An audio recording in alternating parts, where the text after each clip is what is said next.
All right. All right, very good. Ladies and gentlemen, it's my pleasure to call the meeting to order of the Redevelopment Authority of the City of Erie. Please rise for the Pledge of Allegiance. I pledge allegiance to the flag of the United States of America and to the republic for which it stands, one nation, under God, indivisible, with liberty and justice for all.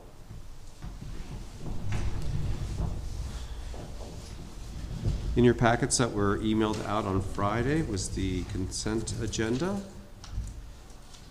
Or the consent agenda includes the agenda and, of course, the minutes of the regular meeting. Is there a motion to accept the consent agenda? Including, is there a second? Second. All those in favor? Aye. Thank you. Item number two, B, number 2, citizens' comments. Are there any citizens to be heard, Mr. Snippert? There is not. Are you sure? Just kidding. I'm sure. Okay. I never know if we're supposed to have fun or not in our jobs. But is it okay? Okay. We're just been, okay. All right. Very good. This time of day. Yeah. Indeed. Well, hey, the sun's out, and I'll take everything I can. Very good. So on to our finance reports. Did we approve the minutes? Oh. Yes. Okay. The consent agenda, which included, right. Thank you. I forget which board pulls them out. It's one of those days. Sorry I was distracted. All right, so in front of you is the statement of activity for the Redevelopment Authority for the month of January 2023. I think April and I worked a lot on this last week. I think we're finally getting to the point with QuickBooks and all of the different odd accounts from many years and different finance directors. I think it's finally getting to the point where we're narrowing down categories and really to the point where we'll be able to provide a good detail for the board every month moving forward. And so our next step is to hopefully get our budget into QuickBooks so that we can have that budget versus actual. The only problem with that is that, so the budget that we present to the board every year has really been something that, was handed down to me when I took over, and as this is what we do every year. It's not 100% accurate in all of the funding that goes in and out of the authority. All of our rehabilitation, our contractors, all of the costs associated with our lead hazard control program, all that money flows in and out of the Redevelopment Authority, yet that budget that we present to you was really just a snapshot of our administrative costs and the admin money that we pull in off those grants. So when you see the statement of activity, a lot of that other cost is associated and included in this statement of activity. So as we look to put in that budget versus actual into QuickBooks, some of those categories aren't associated in that budget that was approved. So there's going to be a little bit of I guess, growing pains with that as we move into February and March, as we start to add that, because we're going to have to put some numbers in there so that there's something against the actual. Yeah. So we may have something for the board in, wait, we're in February. Whatever month we're in. March for that, once we're able to see a little bit more of how that starts to flush out. Yeah, and I would certainly understand that, and I'm thinking that by at least having the start of something in each month it improves, by the time we get to preparing audit work papers in, June, July, we might get some input from our auditors then to help perfect the system. I mean, it's work in progress, and we certainly understand that. Appreciate that. So I believe attached to, it might be the very last page of your packet, or possibly on the back of the finance report, the statement of activity, is the budget that we had approved at the end of the year for this year, the 2023 work plan. And I had taken the administrative costs out of January and manually put them in there so that you could see what the budget was, what the drawdowns were, and then what's available after January. I'm not sure if this is something that you were looking for. If it is, we can certainly continue that for each month going forward. What I'm thinking of is in the QuickBooks or program, if we can have another column added, and it's really, budget versus actual for the time period that we're in. So Okay. we're in 6 months, whatever 6 months of budget would have been versus 6 months worth of comparison. Okay. Would have been, or in this case, 7 months, right? Because January is our 7th operating month. No, first. First off, see, I get board creep too. It's like, this is a calendar year board then? Yes. Okay, my bad. Okay, so, I was thinking our was Bayfront. Okay, so that gives, so this will be, 1/12 of whatever the activity is. Right. And we know the first 3 months is kind of squishy because, you have, you're not in a normal routine. Right. So this is, got 3 months, a little bit of a runway here to get ready. So that makes sense? Yes? Yep. Okay. Okay.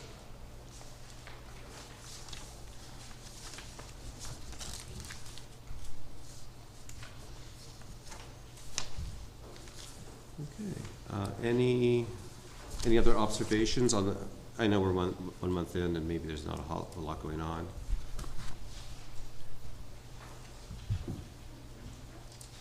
Any questions for motion to accept the treasurer's report as presented? Is there a second? I'll second. Thank you. All those in favor? Aye.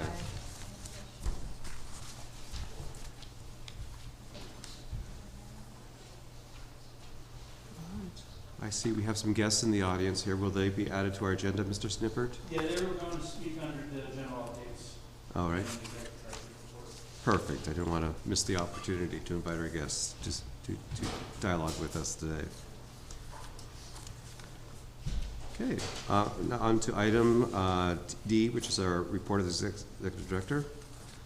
All right, so in front of you is the property report from December through January. Not much has changed, but we filed condemnation on 11 properties November 21st of 2022.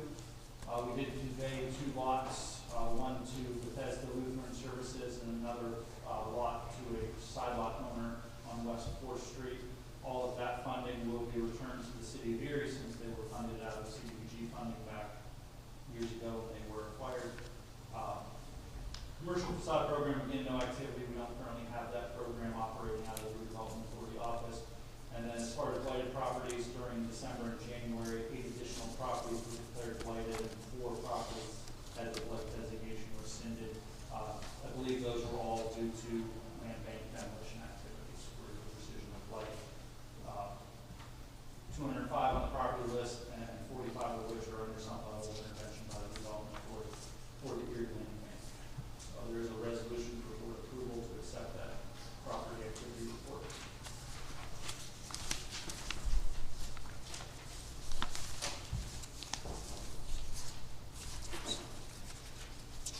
Oh. Got it, okay.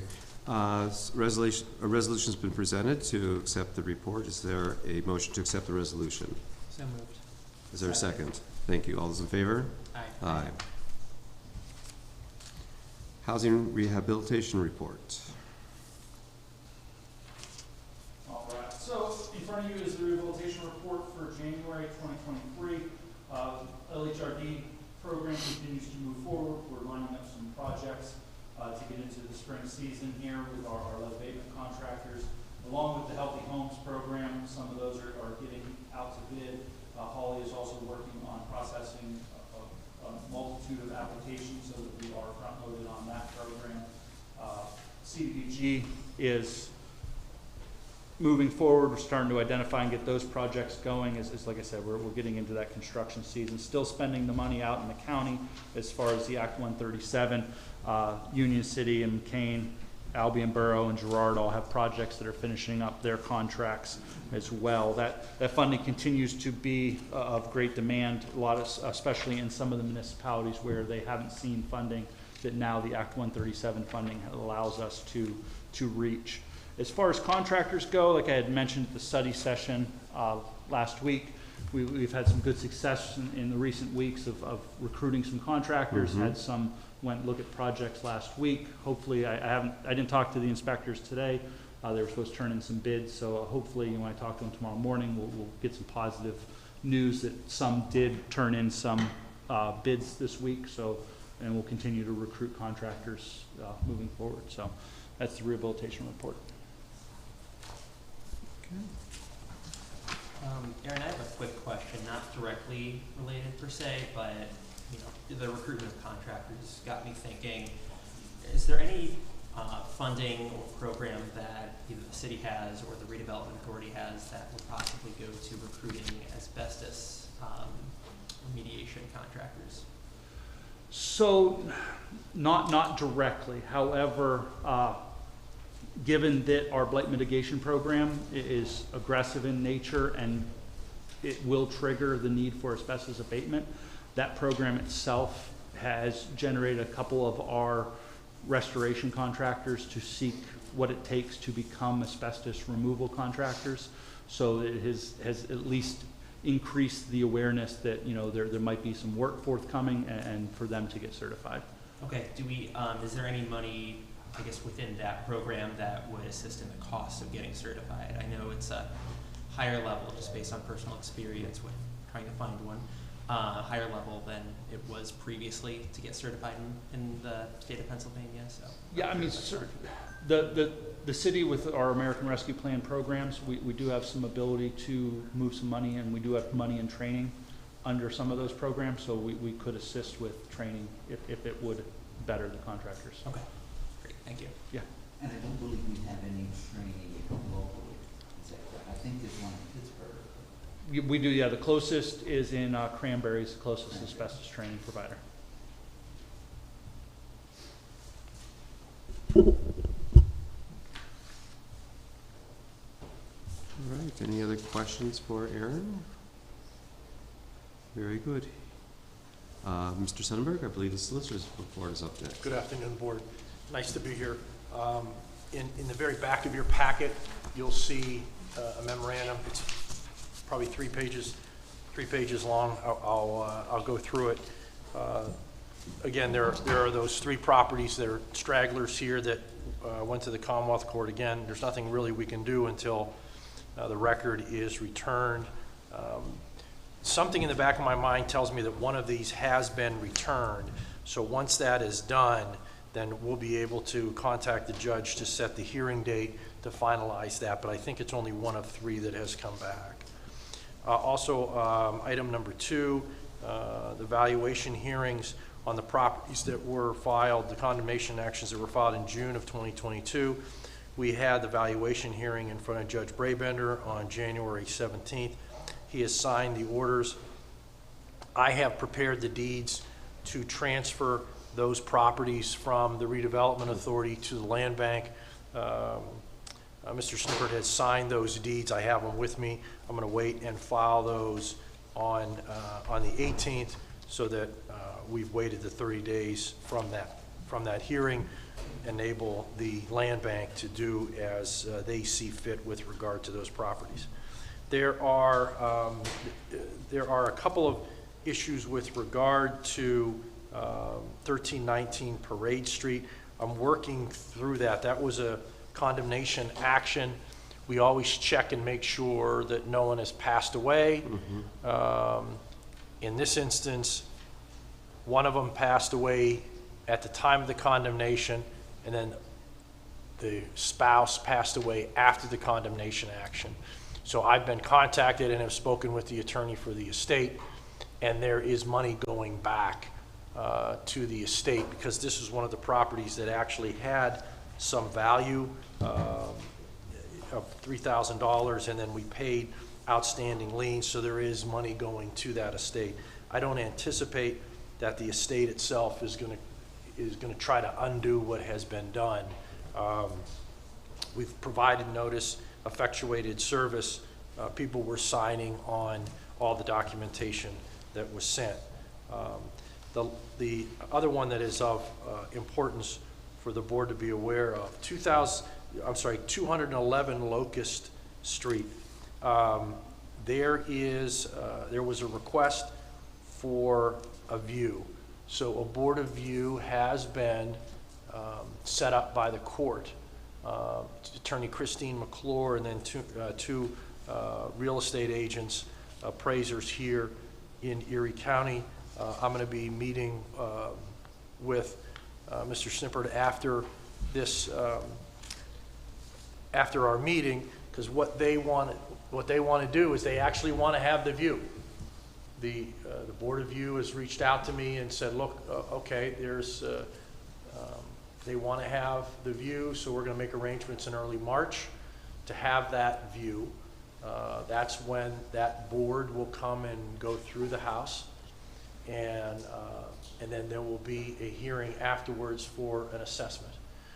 So I'll be meeting with Mr. Snippert and his staff to make sure that we have everything in order and make it available for that view, since they are refuting what our valuation is. Yeah, this seems over and above, so this is not a usual circumstance.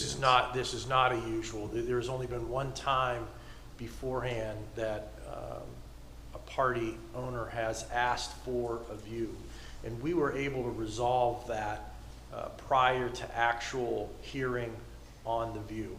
That may happen again here. I'm not sure that it will.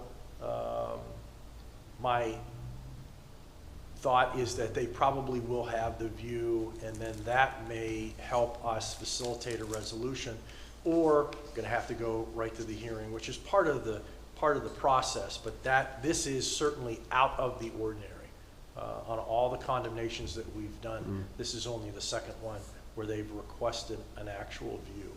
So we're prepared to go through that process. I just want to make sure that we have all of our ducks in a row in preparation for that, and we will. Also have received notification from Serve Erie that they are looking to transfer those properties. I'm at number 4, those properties to the Redevelopment Authority. There are some properties that are already in our name. The other ones I've ordered a title search to get those done so that I can confirm to the board that when we receive these properties that they are free and clear for us to accept the properties. Really the last item is we have filed the declaration, the condemnation actions at the end of November for 12 additional properties. We are confirming service on the owners, and we'll be filing the petition to set the valuation hearing and serving not only the owners but the lien holders as well.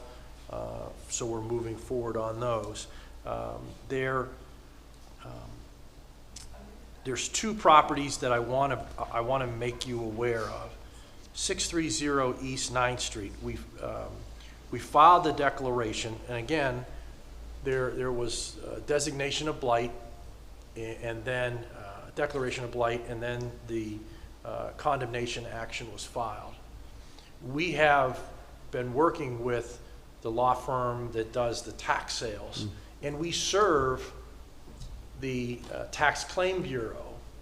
They're one of the parties who we serve with all of these, and that's who we're supposed to serve.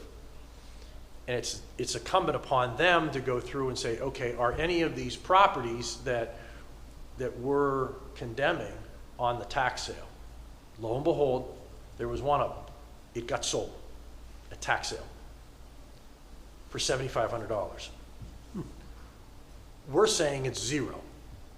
So what we're going to do is and we've bounced it around a little bit, but that's something we're going to talk about after this meeting as to how to best go forward with it. The developer, I hope I'm describing him correctly, the developer came to Aaron's office and spoke with him, and there is some apprehension about that. Okay. So we're going to have to work through that process. About the condemnation. Pardon me? Apprehension regarding the Purchaser. The purchaser. Okay. And we think that it sounds like there's a straw party who's purchasing this for the ultimate person who's going to be doing the remediation work that we have had difficulties with. So we're going to work through that. I have a couple of options that I'll propose to Aaron and his staff to see how we can work through that if we can. If not, we'll just say, hey, we feel bad. We filed we filed this and it shouldn't have been on. You gotta give them the money back. But it was $7,500, so they want us to work through something. Okay, so if we do that, my recommendation is going to be that there be a very detailed developer's agreement similar to that, with strict guidelines, timeframes, advanced monies being held in escrow. And then either they're going to be able to step up to the plate to take care of that or not. And then we can report saying, hey, look, you can go through with that tax sale at $7,500, or you know what, for these additional reasons, we just can't do that. So we'll have that under control this week and be able to provide an updated report. So that was a little out of the ordinary. So what we've put in place is that we're going to be our office is going to be cross-checking, not only with, especially when we're filing these in November, knowing that the tax sales are November and December. So I sat down with my staff and said, look, as soon as we get the notice on when the tax sales, we need to cross-check with what condemnations we're filing right then and there, so that we can let the law firm doing that saying, hey, heads up, you got to take that off of that because we're condemning it. Now, we provided the Tax Claim Bureau with our condemnations, but they didn't do that cross-check, and that's okay. We'll work through that. It's over the past number of years, it's been a learning process for us to make sure that we're cross-checking and figuring out how things slip through the cracks, because if they can, they will. So we're comfortable that this will be a one-time event, and we'll be able to work through it. And the next one I wanted to let you know is I was contacted by a Mr. Pogue on 711 West 18th Street. I'll talk with Aaron and his staff about that. This is someone who again has value, so there would be money coming back to this gentleman. So we're going to work through that. And then finally, I always like to be able to give you an overview as to where we've been, where we are now, and where we're going. Sales completed within kind of the last half of the year, certainly the last half of the year. Sales that are coming up here in short order, and then ones that are on our radar to get done here in short order, so that the board knows, okay, this is what we're doing to accomplish what our goals are as the redevelopment. With that, I'm done. You've been busy. Thank you. It's all good. Yeah. It's all good. I'm excited about where we're going and how we're getting there. Well, it seems like the year or so I've been involved with the authority, I see so much more progress, and the systems are really coming into place very nicely. They really are. They really are. Thank you. Congratulations. Thank you. Any questions for Attorney Sundberg? Mr. Snippert, I know we have guests in the audience. Do we want to take a little break to make sure the equipment is working and just test drive the equipment and everything just in case? We can take a pause. You good? Are you good? All right. Well, I guess, so the team from Michael Baker is back in town today. They are, if you remember, the consultants hired to create the East Bayfront Greenway Trail plan so that we can continue to move that program and project forward in the East Bayfront. So they were up here in December. They're back up here today. We've held some meetings with some stakeholders, the steering committee, neighborhood residents at a design charrette, and to get some further input and try to continue to shape this plan and that. So I guess I'll pass it off to Kathy to give the board an update as far as where they are with that plan. Thank you. So nice to see everyone Absolutely. in person. Who are we talking to? I'm sorry, Kathy Rosdick, 3442 Green Street, Camp Hill, formerly of 4810 Walker Boulevard, Erie, Pennsylvania. What I think is going to be easier for us, because Peter, and he needs to work off his tablet, so I'm just gonna carry the microphone over there Okay. and work from there if that's works. It'll make the cameramen crazy, but maybe they can follow along. I think it's better for you to hear us and for everyone to hear us than necessarily to Would it see be us. easier to Gene's mic?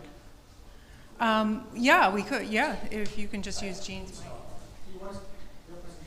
Yeah, it's up, okay. So I'm gonna take you, if you don't mind, through the why, the little background, because I don't know that everyone on this board knows the reason that this project is even on your plate. So if you don't mind, I'd like to catch you up from the past 7 years of how this project has been in the making. Can I just tell you when to, okay. So I don't know, this is not the best for us. But the purpose of the project is to take up to 50 properties that are blighted. Ethan is well versed in this because he gets to see it when he zooms into our steering committee meetings. 50 properties and turn them into a park in the Lower East Side in the East Bayfront neighborhood. And the reason that we're doing this, I can't remember everything, is It's here. huh? Oh, there you go. Oh, there you go. Okay. Is 2016 Erie Refocus, the city's comprehensive plan, recommended that the blight and the abandonment was so pervasive in the Lower East Side, which they called the East Bayfront neighborhood, that you should just create a park in what you're all becoming well versed in is how do you tackle the blighted properties. It's not the only way through acquisition and demolition, but it is one way. And so that's where it came from. We being the city of Erie, when I was the planning director, revisited that idea in 2019, 2020 in a very specific plan for the East Bayfront that identified that the idea of a park made a lot of sense instead of demolishing properties and leaving them scattered vacant lots, which elicited other things to happen, assembling them in a very purposeful way and creating an asset in its place still made a lot of sense. People wanted something for their kids to do that was healthy and outside instead of they were playing in vacant lots is where they were playing. We know that because we went door to door through the summer of 2018 at the time and talked over 1,500 people. We knocked on their doors, 400 talked to us, which is still pretty good. And we heard that over and over again. And then fast forward to today, and then we'll go to the next slide. So that's kind of the purpose. We're going to create an asset. This is out of Erie Refocus, so I wanted to make sure everyone knows that we are talking about, this is a plan that was adopted by the city. So we are implementing the city's plan, and they are asking the Redevelopment Authority and Michael Baker to do that. I was remiss in introducing the rest of my team who will take over most of the discussion, but they're from the Design Hub, which is a niche service provided out of Michael Baker's Pittsburgh office. And here we have Peter Cantanella, I never say that name right, Justin Miller, and Nick Sisko, they are the design experts. I can put PowerPoint together. You'll see what they're able to do. But you can kind of just click through this. I've got a couple of animations. So you can see Erie Refocus. This is what Erie Refocus said. That's highlighting the Bayfront Park. That's highlighting again where the Bayfront Park was suggested. This is the plan for East Bayfront out of Erie Refocused. And click one more time. Basically, if you've ever looked at this plan, every neighborhood has an idea like this. And it suggests an intervention in each neighborhood, an intervention either being housing rehab, park development. This specifically calls for what we're talking about today. And in our East Bayfront, our 2020 plan, what we found, this called for 2 blocks of property to be demolished into a Perry Park-like style. What we found was that really didn't make a lot of sense. It was too insensitive to the history and to the people that lived in the East Bayfront. But what did make sense was this sort of meandering, following the concentrations of blight, much like water, following the waterfall instead of trying to create something different. So that's kind of where we've taken this, and we'll talk next about the why. So the process, as I mentioned, was 2016 Erie Refocused, 2019, 2020, the city's second adopted neighborhood plan that called for this, but that's where we looked at the meandering greenway instead of Perry Square type park. We've done a property condition survey, which some of you have seen. We've used that data a ton. You've used that data a lot to assess the quality and the quality of the housing stock throughout the entire city. That was updated. The Redevelopment Authority, as you know, was awarded a coastal zone management grant that paid for the design plan that we're working on now. And we're here. I, as Michael Baker, senior planner, project manager of this project. Sorry, I just jumped right into that because I feel like I know everyone. We're here to do the design plan for you. And then, in addition to that, the city's allocated $1.5 million to do this project, which honestly, in the history of the work that I did in the Erie, never happened. We always had plans and no funding, but now, fortunately for you, we're going to give you the specific plan, and hopefully you'll be able to utilize that funding to do it. So the next one is, this is the dashboard. This is the property condition survey. One more click, Peter. And so it shows concentrations of blight. It shows this is a citywide survey. About 73% of the city was completed in 2020. 458 vacant properties, almost 300 were considered unsound, which means that they are eligible to be blighted. You can imagine, I don't remember the numbers. We did run numbers on what it would take and how long it would take for the Redevelopment Authority, if it was just you and the land bank, to address those 300. And so we're only looking at a very small section. We're talking about 50 properties, so 20%, less than 20%, we're tackling that. Hopefully it doesn't always have to be a public agency that's tackling those issues, but that's really where we're focused. And this just gives you a context of where the focus area is. And hopefully the previous slides explained why we're working in that area. But this also shows you the concentration of the blight, which is in the red and the orange. The yellow is okay, and the greens are a go, right? They're excellent to good. Okay, next slide. This is, Aaron had mentioned the process to date. This is a very compressed project. It was a start date of December with a final plan done in March. We'll probably already asking for at least a 2-month extension because it's complex, and you understand, you'll see if you don't understand already, why this is such a complex problem to address and to design for, because we don't have a large vacant green space and say design a park. That would be easy to do in 4 months.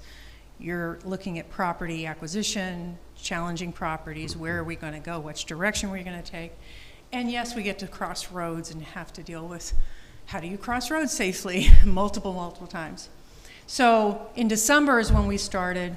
We have a steering committee. You have a list of everyone who's on that steering committee, mostly city-centric, because at the end of the day, the city has to be supportive. The city will have to maintain it, and the city most likely will own the park at the end of the day. And we had 2 design shreds. That's the old one. Go back one more time, if you wouldn't mind. Peter, can you go? Sorry. Can you go back? Oh. One more? Thanks. And then, Aaron, I don't know if you mentioned everything we did today. It's been a long day, but that's how we get this done. We don't give ourselves time to question our designs. We make sure we come strong with the best ones we can come up with. But we met with the Erie Police Department today, along with the steering committee. We just finished a design shred with about 5 or 6 residents, but that was purposeful. We wanted to hear from the people who live there, and that was very helpful. And then tomorrow we are going to check in with Infinite Erie as a request from a few people. And then in March and April we'll come back. What we'll probably do, because we didn't have enough of the data to further the design concept between December and now, so you'll still see things conceptually, but what we'll do is we'll come back to you probably in a virtual meeting and give you a more refined conceptual design than what you're seeing today. Is signed out mean Nope, anything to that's you? not us. The next one doesn't have our pretty your pretty pictures, so you can Right. go to the next one. Okay. So this just shows the complexity, and Peter's going to get into a lot more of this. On the left-hand side of the screen, we'll call those potential properties at properties that are potential for the Greenway. They're either owned by the land bank, the redevelopment authority. They're already poor or unsound conditions. We did have code enforcement go back out and update all of the conditions. We wanted to know, are they still poor and unsound, and are they vacant or occupied?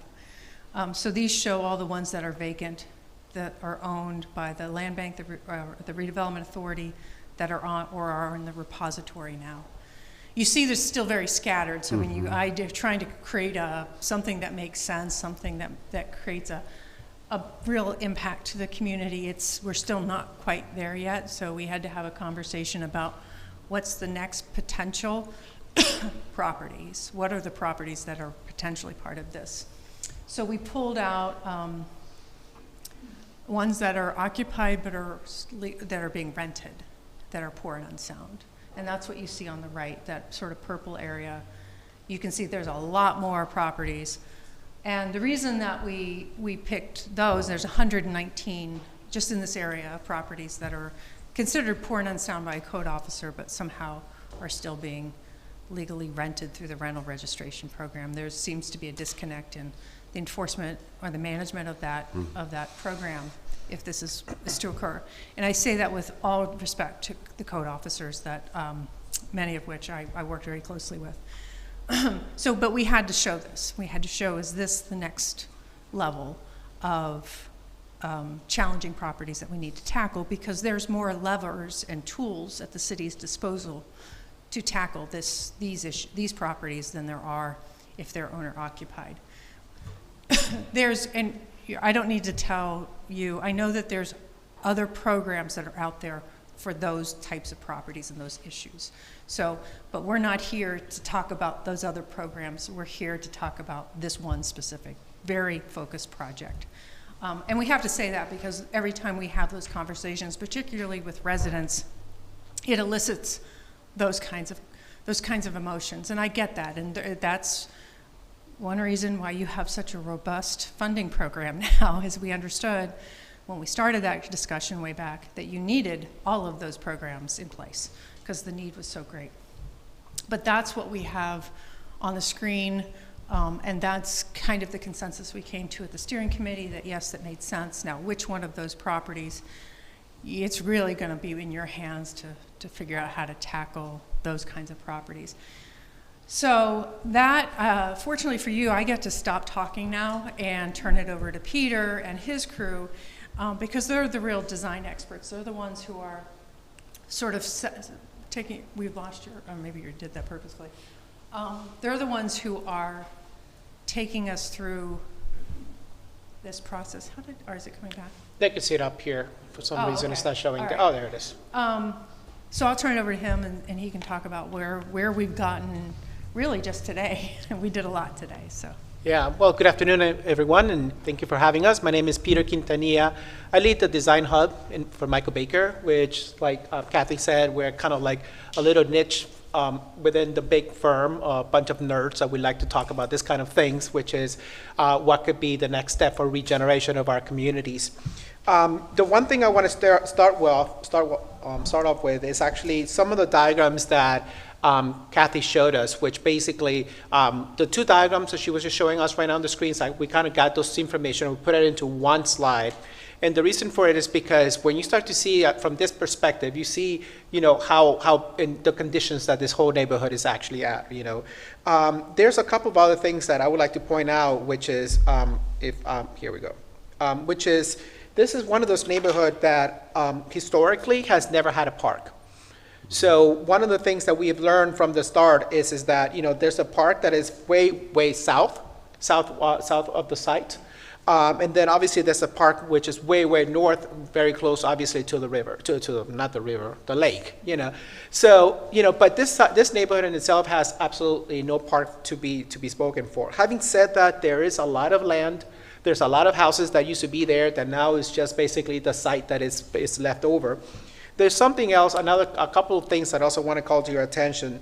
And right here is a building that's the MCRC, which is smack in the center of the community. And what is interesting about this is that if you were to draw a 5-minute walking circle, it actually is almost smack at the center, the geographical center of this community, which is, in terms of diagram, it's as good as you possibly get.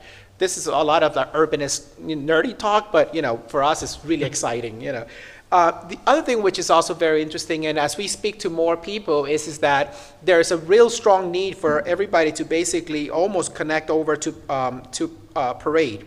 And Parade obviously runs north-south. What's exciting about Parade is that in the future there's going to be a pedestrian bridge that's going to go over the current train tracks and the highway and everything else, be able to give everybody an opportunity to land at the lake. So that's a fantastic piece of amenity that we see. The other piece is if you walk up on Ash, you end up at one of the historic fort, which is the American Fort. We think that there's a very strong, important connection that needs to happen, and we need to figure out how to make that happen.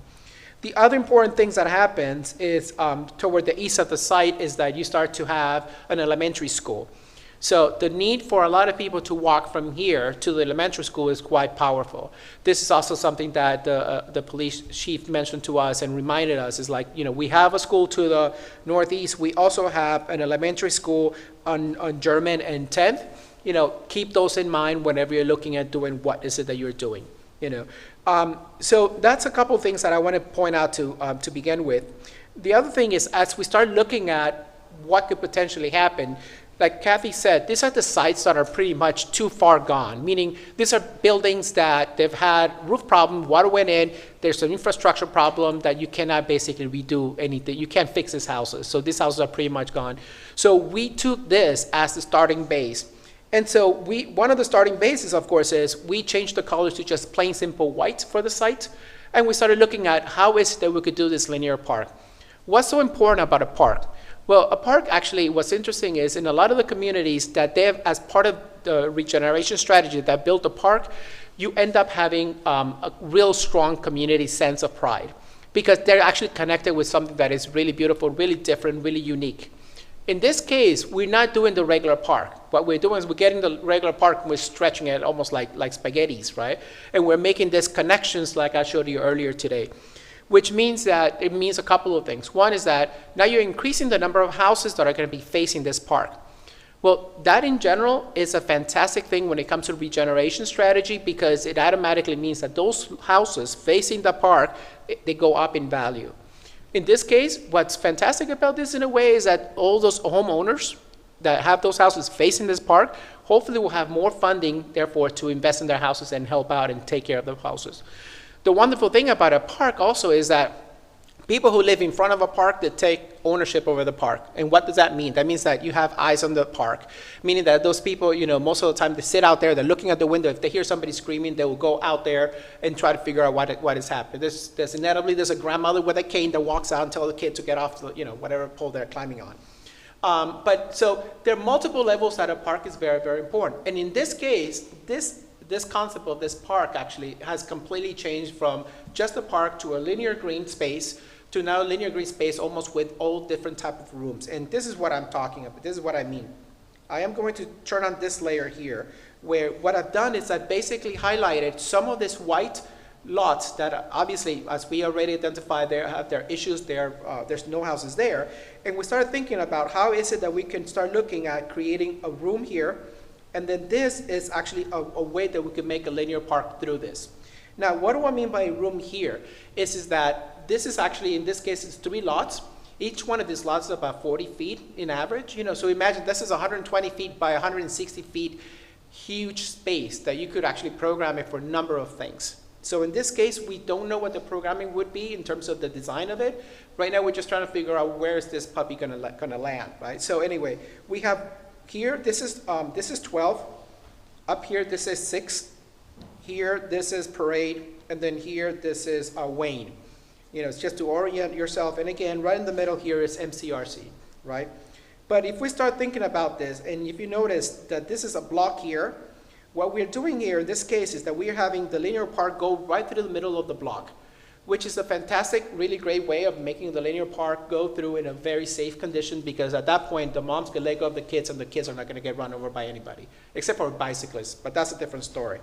You know, but this is where you start thinking about having this pedestrian mid-block crossing, which, you know, we keep getting some pushbacks, but, you know, we're still gonna work on it a little bit, you know, because it does require a pedestrian block, mid-block crossing. Part of the reason is because when you have an intersection and you have another intersection here, if you have a mid-block crossing that happens in the middle of the block, you actually have more cars that slow down by the time they get to the mid-block. You know, if you actually let the car go from one intersection to the other, that is that much more distance that they get to travel and actually pick up speed, which is counter to what we want to do here, right? But if you notice here, what we have done is very simple. You know, look at a way to do a room with a linear park, mid-block crossing. This is a room again, another mid-block crossing intersection crossing here.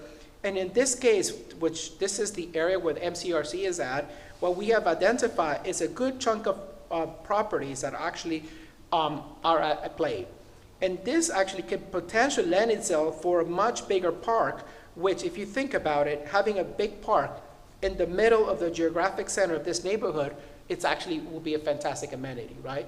We are toying with the idea of maybe only in this one block to close down Ash as a potential way of actually making this connection between these two spaces. But again, we still have to work on that. And if you notice that we still do the same thing where we have a room and then a connection here and then another room. In this case, we're using the alleyway to connect to another room. Here we're having an intersection block crossing, and then we have another room that takes you all the way over to 6. So in a nutshell, if you notice, this is almost like Minecraft. My daughter's playing, it's crazy playing Minecraft, but this is exactly what it reminds me of, is playing Minecraft here, you know, creating all these parks and things.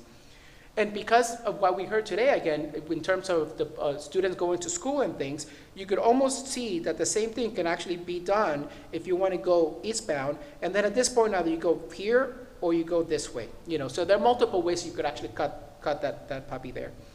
The other thing that I want to highlight very quickly is that not only do you have this potential park, but also, for example, on 6 here, it's a really, really wide street. Actually, today we measured, it's about 40 feet from curb to curb, which means that you have more than enough room for the 2 travel lanes that you have there, plus on-street parking. But in this case, what we're looking at specifically is from the curb into the sidewalk. The sidewalks are about 8 feet, which are quite generous, but if you add an extra 4 feet to that, you could already have a multimodal path, meaning pedestrian, bicyclist, and mom pushing the strollers and all that great stuff, you know. So what we're saying is that if we look at 6th Street as a pedestrian multimodal, this takes you straight to downtown. If you look at 10th Street, that takes you to German, that takes you straight to the school, but also takes you to downtown. And then all this other connection that we talked about, and you see how you could start building up this linear park that is more like spaghetti, if you will, and that it weaves throughout the whole entire neighborhood, increasing the value of the houses, but also making this whole entire area hopefully a much better community for everybody. So Cap. that was probably the fastest that we've gone through that one. Sorry. We did want to, yeah, there was a lot to unpack. This is a very, very complex plan. And we're fortunate to all we have to do is draw the pretty pictures, right? And then eventually we'll give you a fully drawn site plan and a cost estimate that is going to be within your budget. The complexity of implementing it is going to be very challenging. So I commend the Redevelopment Authority for taking this on. You know, I feel very fortunate to have be on the other side of this. Who knew that was going to happen? So, but yeah, this is not easy. This is not easy work, but appreciate the opportunity to at least present at high level again. We're going to come back. We're going to huddle up later on and come up with a strategy of this is going to be phased. One of the things that we did here today, I think you had already left, Aaron, during and it was said very eloquently that I'm not going to be able to repeat as eloquent as it was spoken to us, but by a long-term resident in that neighborhood, that there's a there's been a significant loss of trust with residents because things have been started and not followed through or not maintained in that area. And she made sure to, mention some very specific examples. And we know that it's not just this area. And so we talked about this idea of phasing this project. And they really liked that idea because they thought it would give you an opportunity to really talk to the residents about what's happening and have them explain their concerns and have it designed to meet those concerns. So I appreciated that she was willing to share that with us, and I can understand her frustration. Although they love this, every resident that was there today pretty much supported this idea.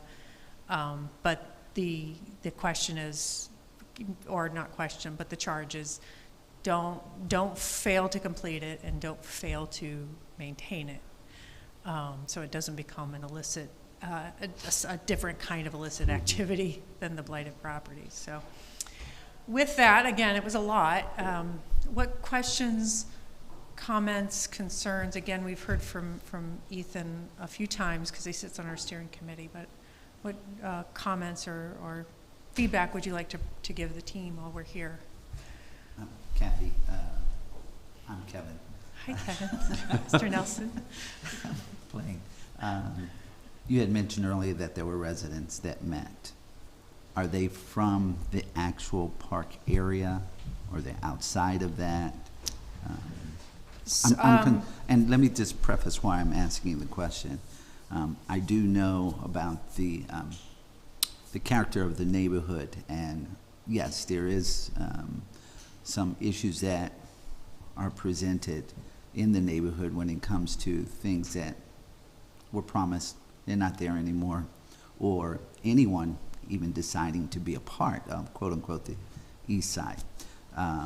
So we got to get buy-in, and that's why I'm asking where are they from.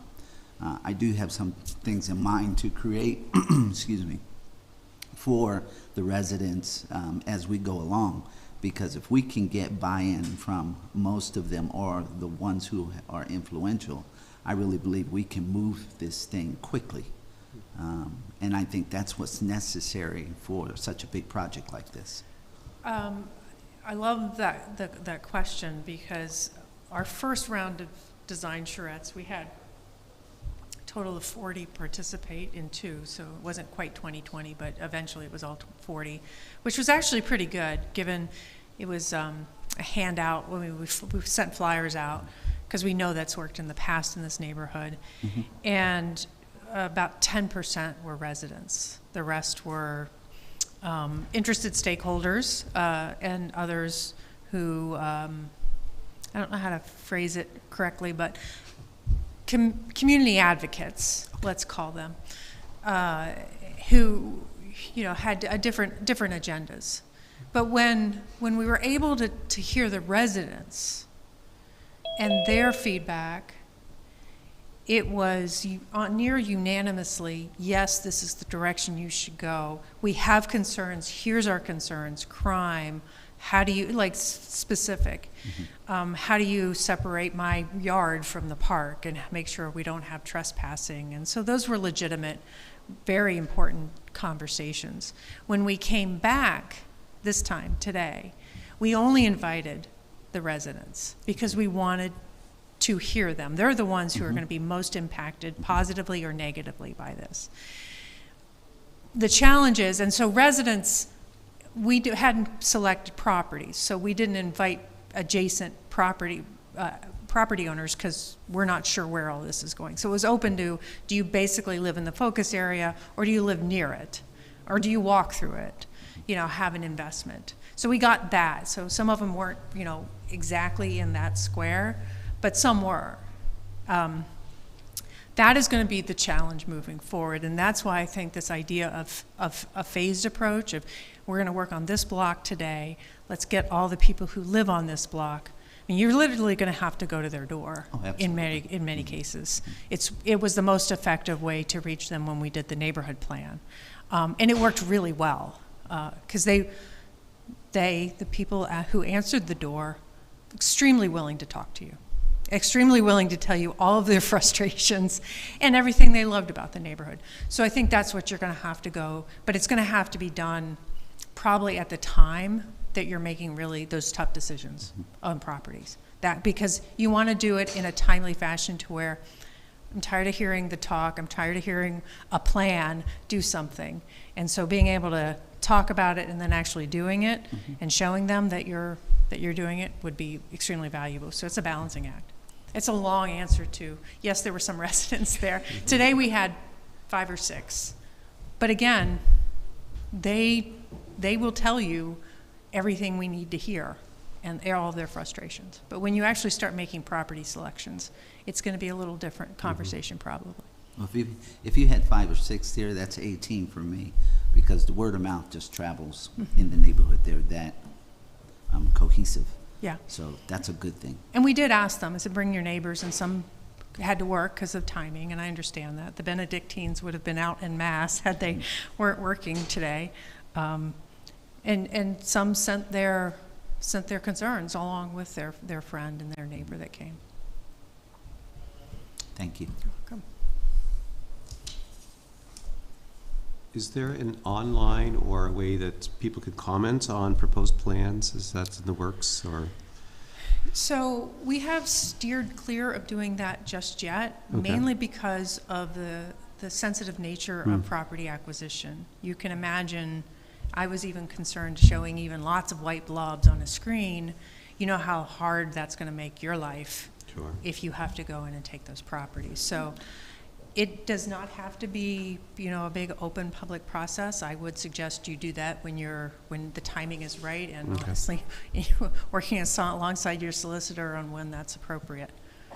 Because you are going to have a little bit of you understand the complexity of Certainly, property I acquisition. attended an early session and saw a number of activists or interested parties who were distracted, I think, from the common good for the neighborhood. Yes. Oh, yeah. If I could be blunt. Some speculative developers came to the meeting as well.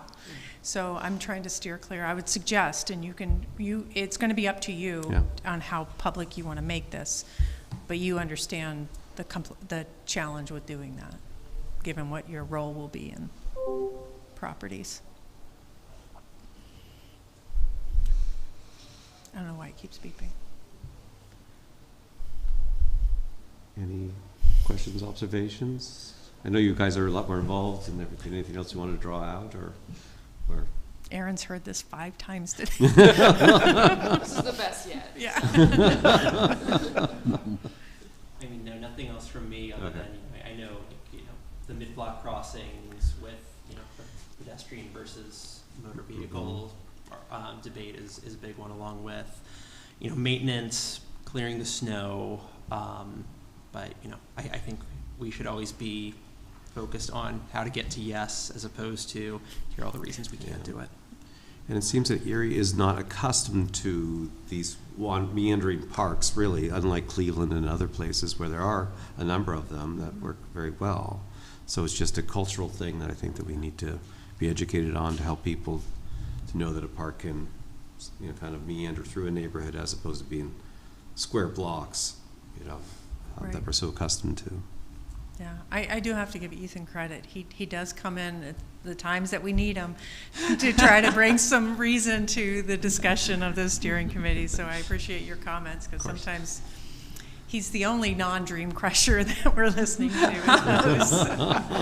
We try to hold our composure, but it's, how difficult it is. So thank you for those. I remember what it's like when I was at the city of Madison. So. Yeah, that's right. So Kathy, you mentioned there might be an extension coming up. Is it time to talk about that, or the contract, or?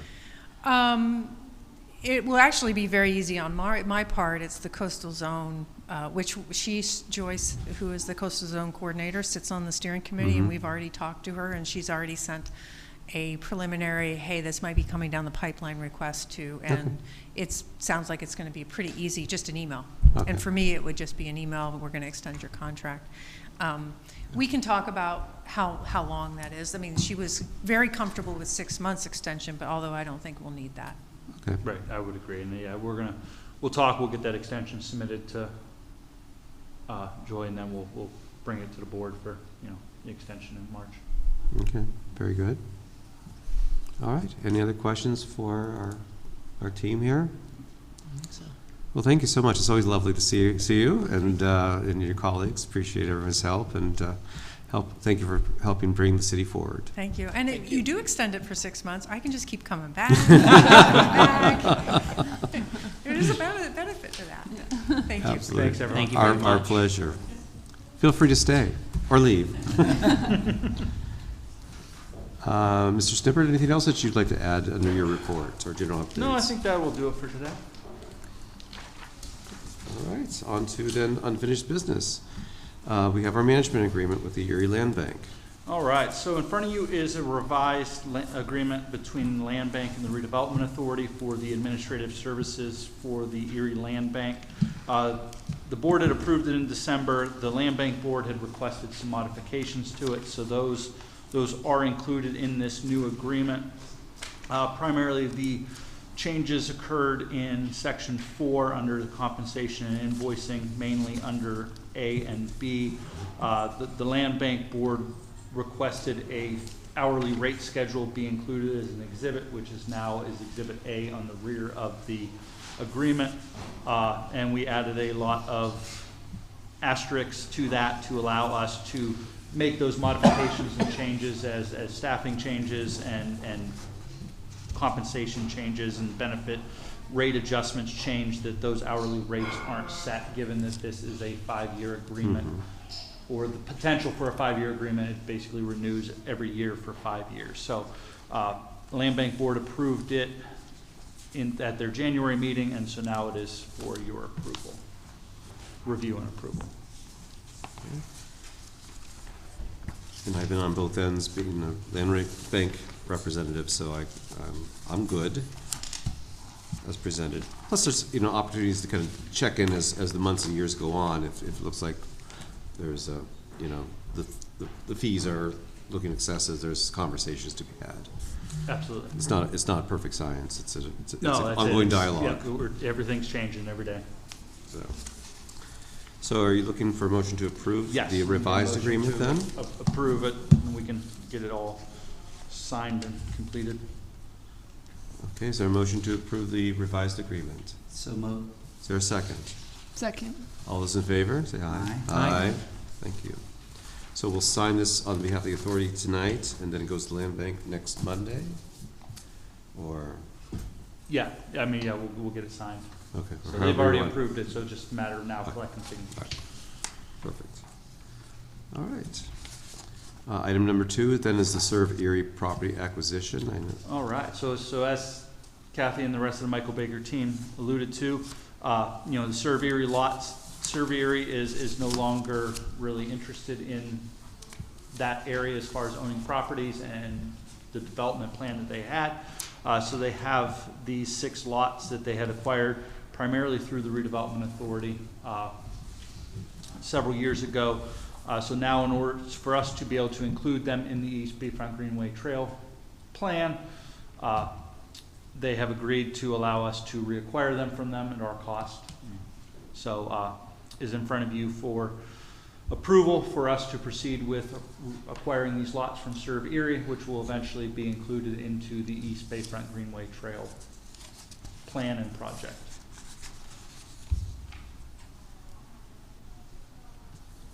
And, I'm sorry, can you remind me of the cost? So there will be transfer costs back to the authority then? Yes, we will just cover the transfer costs, 100% of the transfer costs. There'll be no purchase price, just 100% of the transfer costs. Okay, which is deed and recording and Yeah. normal. And of course, our legal services for title searches and such, which will all be covered by the East Bayfront Greenway Trail project funding. Okay.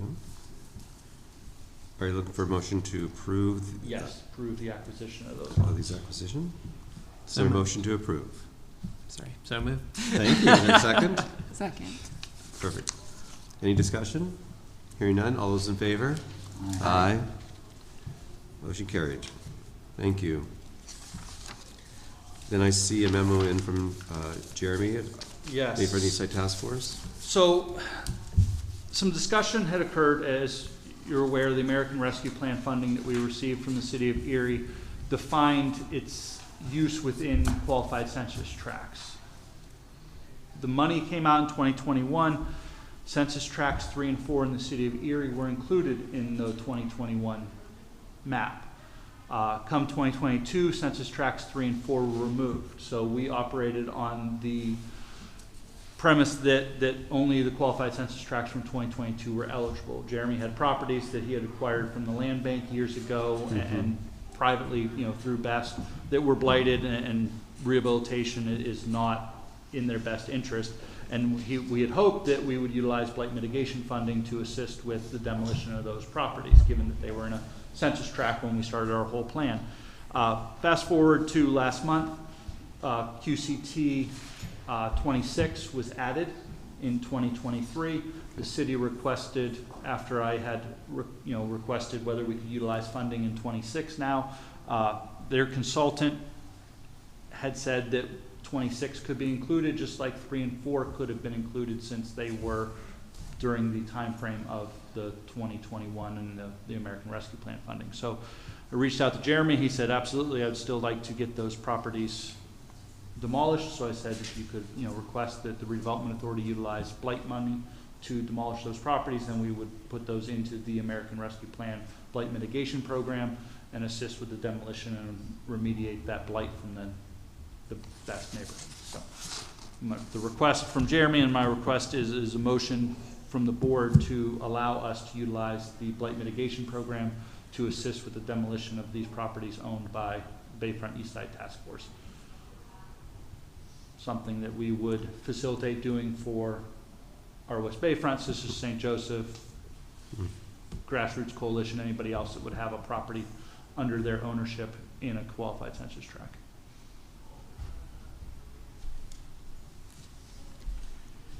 Phew, that's a lot. Yeah. And BEST would continue to hold title to the land after Yes. demolition? Yes, they would continue to hold it in their inventory for whatever future plan they would have.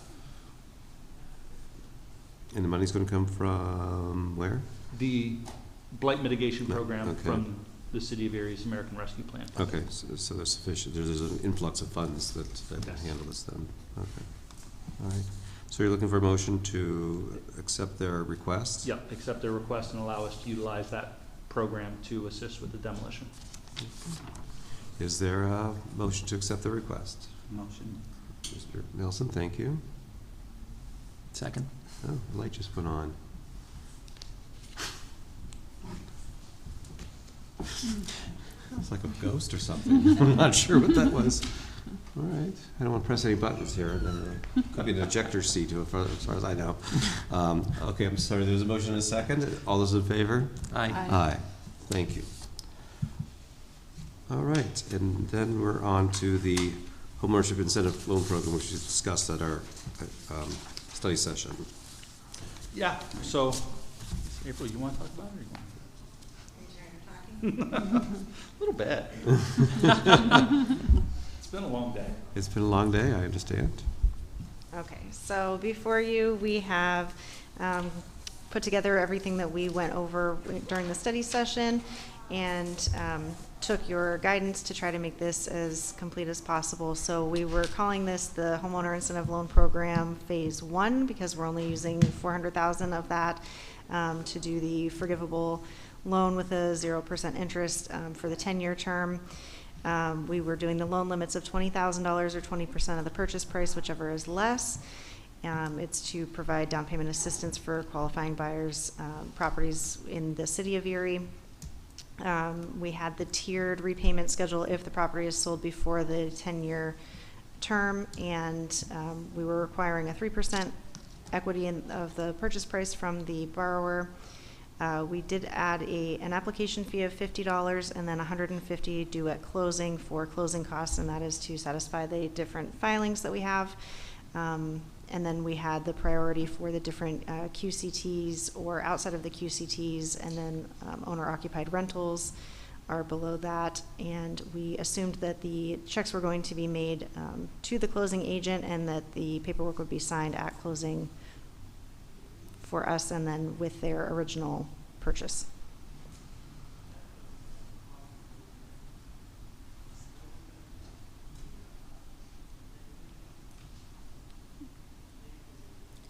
My only comment, is there any way we could, when we formalize these guidelines, change the name from owner-occupied rental?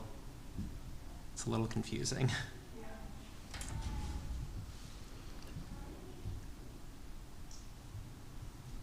What would you prefer us to call it? I don't know, but it seems owner-occupied rental, it's like, Ambiguous, yeah. yeah, it's like they're the opposites. So I don't Well, it's know. an owner-occupied multifamily, Owner-occupied multi-unit. multi-units. Okay. And then you could put max 2 units, yeah. Yeah. In Erie, we'd call it a flat, maybe, or a duplex, or, you know, every community calls them slightly differently, Mhm. but it's really, you know, it's kind of the heritage of Erie, and so many families got started that way Right. with, you know, one family member owning the building and renting to the other family member. That's how a lot of families created wealth, and Exactly. that's how they got there. So it's important for us to continue that. The other Sir. thing I have for the QCTs, is it possible we could list those? I hate to say that, but I just think for clarity and for specification, just in case anyone comes along, not everybody is familiar with the QCTs. I think, you know, so all goes well, our new website will be up and running by the end of next week. Okay, We certainly, under this program, could list on the website the QCTs, but we could also provide the link to the HUD website where they can put in their address, and it'll tell them whether or not it pings in a QCT or not. yeah, that helps, and even a map or Yeah, something. we if can put the yeah, picture right. of the That current makes it that much QCT. easier. Okay, Yeah. yeah, we can certainly do that. And are homes outside a QCT eligible but not a priority, or? Yes. Okay. Number 2 priority. Okay, thank you. Oh, thank you. Helps if I read, right? Thank you. Any other questions? So are you looking for any action on this, or is this just informational? I would like a motion to approve the guidelines so that we could move forward with requesting the city to modify our agreement and Okay. then hopefully get the program launched here before, Because you we know. had selected a loan limit. Okay, so we got through a lot and everything, so this is just kind of coalescing everything that we've already Yeah. discussed. Okay. Well, is there a motion to accept the proposed program? So As moved. Got a motion here, is there a second? Second. Got a second, all those in favor? Aye. Okay. Perfect, thank you. And then, new agenda item today was the office organization. Yes, all right, so I included for you, as you may or may not know, the authority's growing staff-wise, and our office is really a mix of different office furniture that came with us when we moved into this building, along with other things that we have acquired secondhand as the city has revamped some of their offices. Some of the desks are falling apart, the bottom of the drawers are coming out, so, you know, some of our cubicle walls are held up by filing cabinets, you know, squeezing them together. But the biggest thing is, like I had said in my email over the weekend, we're really able to fit about 8 people, and right now we, you know, with the addition of Tracy today, we're at 9. There's another 10th employee that'll be starting here in the next month. So we really have no space for them. So AJ Grack came in probably back in November, measured up the office, put together a bunch of different options for us. We really narrowed it down to some key focus areas within the office, really in the back area where the inspectors currently sit. There's 3 desk space. There's 3 desk cubicles there now that are fairly large. And then over in the shared area where the copier is, there's really 3 desk space. Well, there's 2 desks and a 6-foot table that house a computer right now. But we really need cubicle space in those areas, along with new office furniture in office 1 and 2 are really of the greatest need right now. And then, you know, we would really look to evaluate, you know, what else we need after that. But that's really the primary focus is those areas.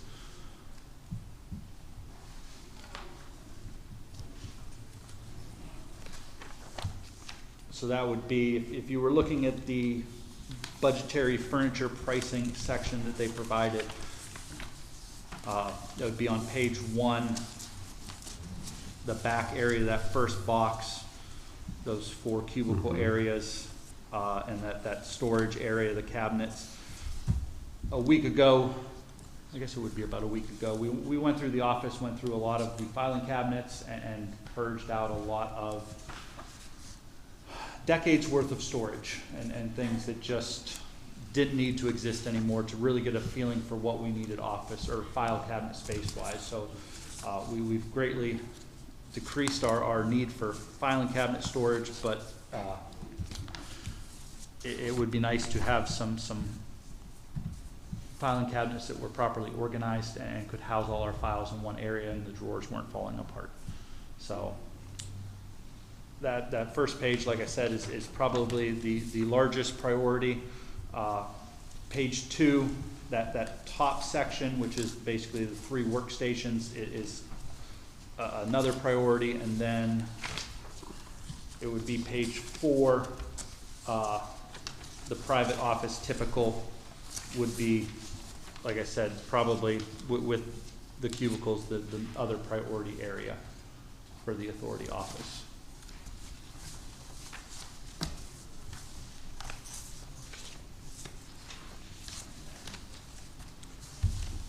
And I would be remiss, just not also suggesting that acoustics and sound attenuation, when you're starting to add more people in a finite space with open office concepts, it becomes a little challenging as well. So if we're going to do anything, to make sure we're budgeting for some, some of that. It could be a challenge. They had discussed some white noise Correct. instruments and devices in there, which we have to work through with the maintenance department, since they're not really allowed to touch above the ceiling, but they think they'll be able to figure something out, I'm sure. Yeah. That's fair.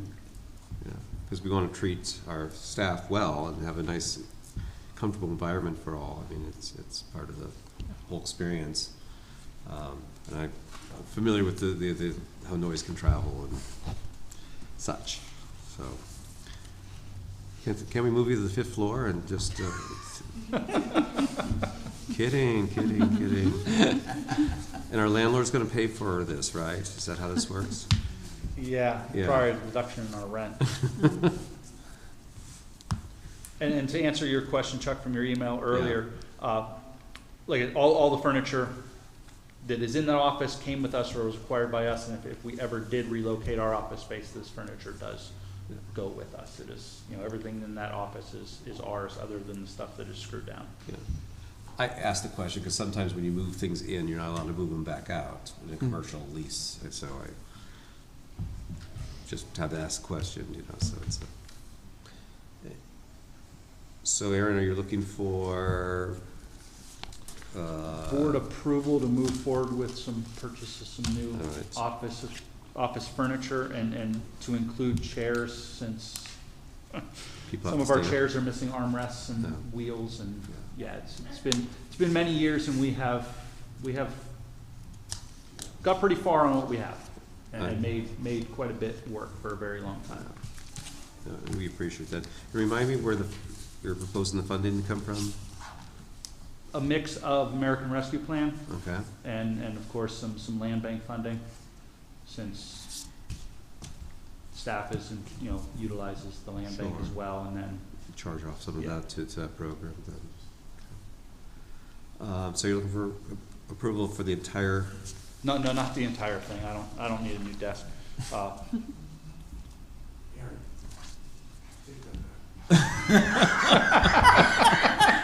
I need a chair. I don't need a desk.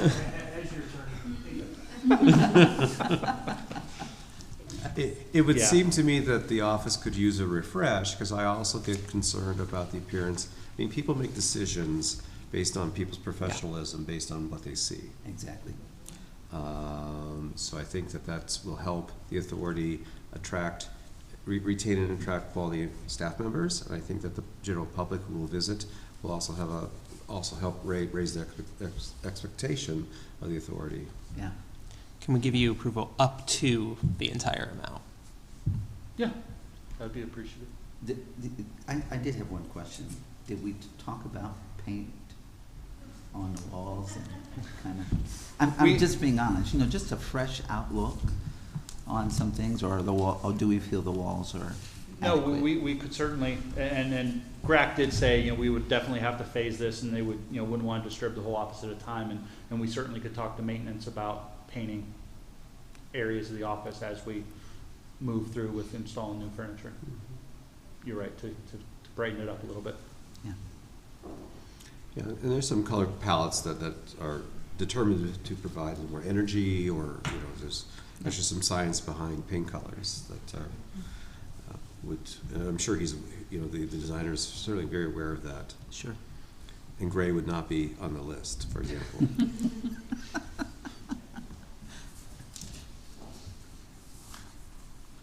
All right, so I guess I'm looking for a motion to approve a not to exceed budget of $77,002.89. So moved. Is there a second? I'll second. All those in favor? Aye. And we'll let the director keep us abreast of how he chooses to invest in the equipment. Absolutely. Thank you, I appreciate it. I think that's a very small price, by the way. Yeah. Yeah, it's, like I said, it's important for our, you know, to attract and retain staff members and to present ourselves to the community as an organization in a city that's moving ahead. Thank And you. gone are the 1968 filing cabinets. Right. One question, I know that we were working on the acquisition of a commercial property. Is that still in play, or? Yes, the BPRC approved the declaration of blight last Wednesday at the BPRC meeting.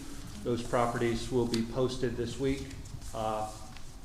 The owner will be given 30 days, and once that 30 days passes, then we'll move them over to Gene for him to start condemnation of those properties. Okay, very good. All right, is there any other business? That is all I have for today. Ladies and gentlemen of the board, do you have any other business to bring forward? Okay. Hearing none, is there a motion to adjourn? Motion? Second? Second. All those in favor? Aye. Aye. Oh, good. Because we get kicked out at 4:30, I think, right? Yeah.